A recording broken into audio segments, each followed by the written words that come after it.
ഒരുപാട് ഇഷ്ടപ്പെടുന്നവരാണ് അല്ലേ.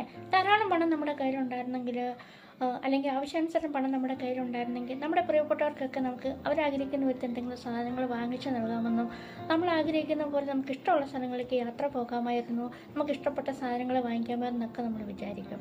പക്ഷെ നമ്മൾ വിചാരിക്കുന്ന പോലെ പണം നമ്മുടെ കയ്യിലേക്ക് വന്ന് ചേരാറില്ലെന്നുള്ളതാണ് സത്യം. അഥവാ വന്നു കഴിഞ്ഞാലും എന്തെങ്കിലുമൊക്കെ ആവശ്യങ്ങൾക്ക് വേണ്ടിയിട്ട് അത് മാറി മറിഞ്ഞു പോവുകയാണ് ചെയ്യുന്നത്. മണിക്ക് ഒരു സൈക്കോളജി ഉണ്ട്. മണി ഈസ് എ എനർജി എന്നാണ് പറയുന്നത്. വെറും എനർജി അല്ല, അതൊരു മാഗ്നറ്റിക് എനർജിയാണ്.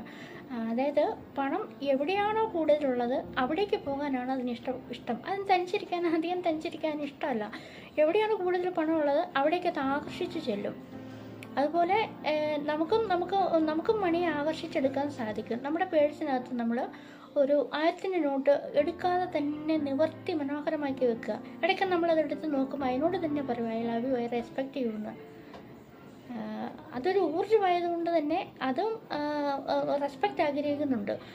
അപ്പോൾ അങ്ങനെ പറയുക. അതിനുശേഷം നമ്മൾ ആ പൈസ എടുക്കുകയേ ചെയ്യരുത്. ഒരു 1000 വെക്കാൻ സാധിച്ചില്ല, ഒരു 500 രൂപയെങ്കിലും വെക്കുക. ഇനി 500 വെക്കാൻ പറ്റില്ല, 100 രൂപ വെക്കാൻ സാധിക്കില്ലേ? ഇനി അതും അല്ലെങ്കിൽ പോട്ടെ, ഒരു 50 രൂപയെങ്കിലും നിങ്ങൾക്ക് നിങ്ങളുടെ പേഴ്സിൽ വെക്കാൻ സാധിക്കുമോ? അങ്ങനെ വെക്കുക.